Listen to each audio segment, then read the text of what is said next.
Alright guys, the second prosecution witness, codenamed BB, on Thursday continued his testimony and told the Federal High Court in Abuja that the leader of the indigenous people of Biafra, Kanu, advocated for the establishment of Biafra by any means necessary, including war.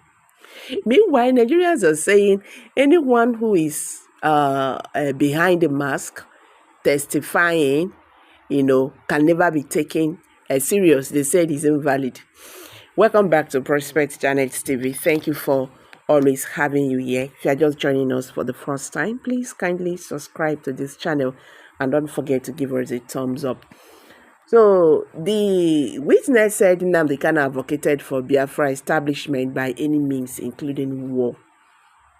The second prosecution witness, codenamed BB, on Thursday continued his testimony and told the Federal High Court in Abuja that the leader of the indigenous people of Biafra, Nnamdi Kanu, advocated for the establishment of Biafra by any means necessary, including war.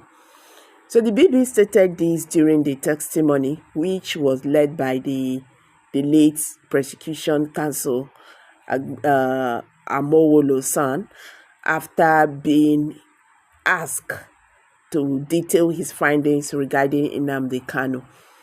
Kanu is facing trial on charges of alleged treason and terrorism brought against him by the federal government, BBB, an operative of the Department of State Service, said during its examination on Thursday that he had participated in numerous investigations concerning Nnamdi Kanu.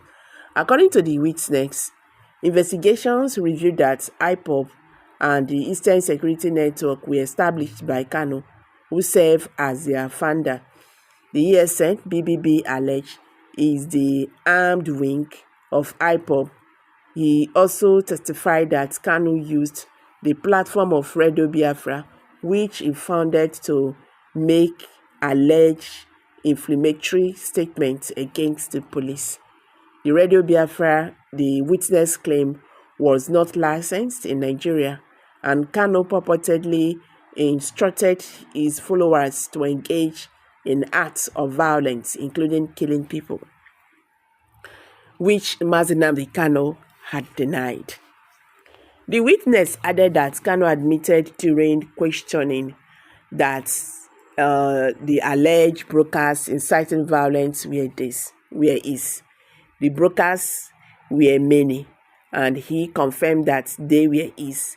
The witness said. BBB further alleged that a Lagos High Court was burnt, and buses belonging to the Lagos state government were also set on fire following Kanu's orders. Kanu called for the killing and beheading of police and army personnel. A police officer was allegedly killed and beheaded as a result. The security agencies established that Kanu issued sit-at-home order and directed his followers to enforce them, leading to attacks on police stations and offices in Ebonyi and Imo State.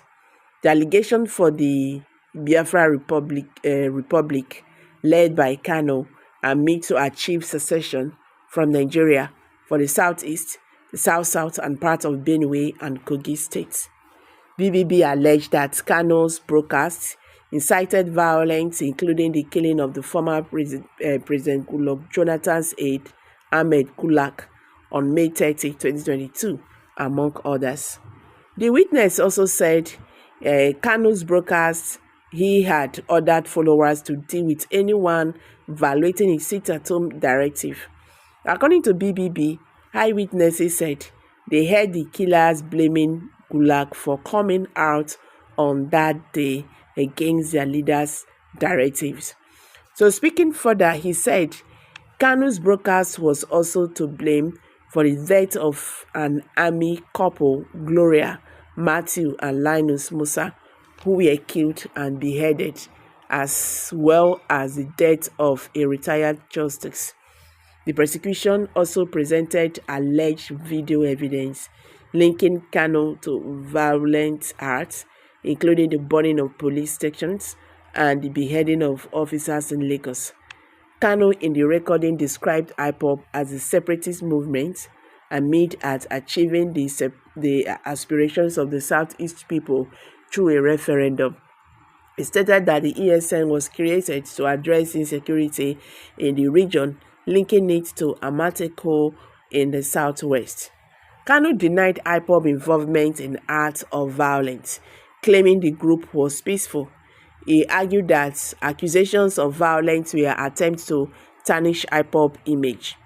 While he agreed to giving the sit-at-home orders, Kanu said he did not force anyone.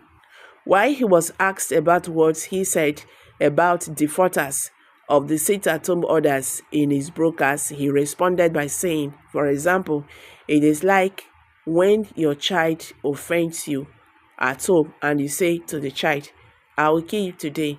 Does that mean you will kill the child?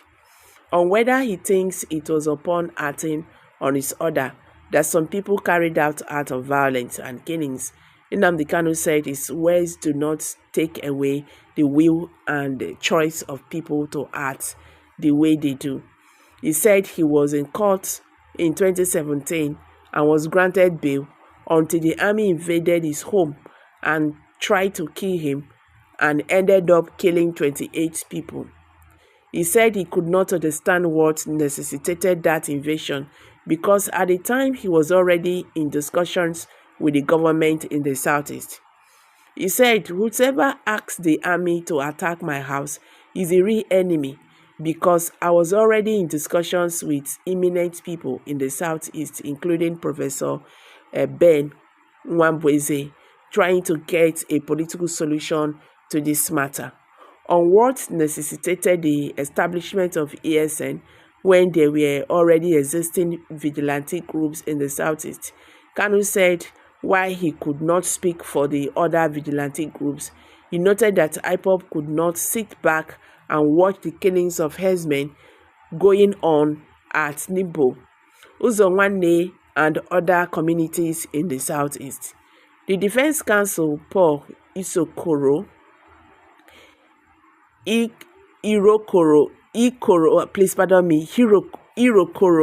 San objected to the admissibility of the video evidence and requested more time for consultations.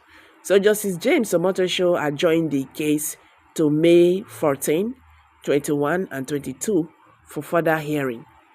Meanwhile, Nigerians who have reacted to this said any evidence given by a man wearing marks on his face cannot be valid. They say Kanu is a freedom fighter, but the Nigerian government, through their terrorist army and police, were the ones killing innocent IPOB members, arresting them and detaining them arbitrarily. They invaded Kanu's house and killed so many people. So the criminal marks wearing witness was nothing but a big lie. So guys, what's your take on this? Please, let's hear from you. Kindly drop your comment below the comment section. Nigerians are watching. The world is watching Nigerian government. How they are going to handle this Mazi Nnamdi Kanu's case. Whatever be the Nigerian government decision on this, we have a great implications in the Nigerian democracy and the country as a whole. Abeg, now here the drop your comment below the comment section. Thank you. See you in my next video. Bye for now.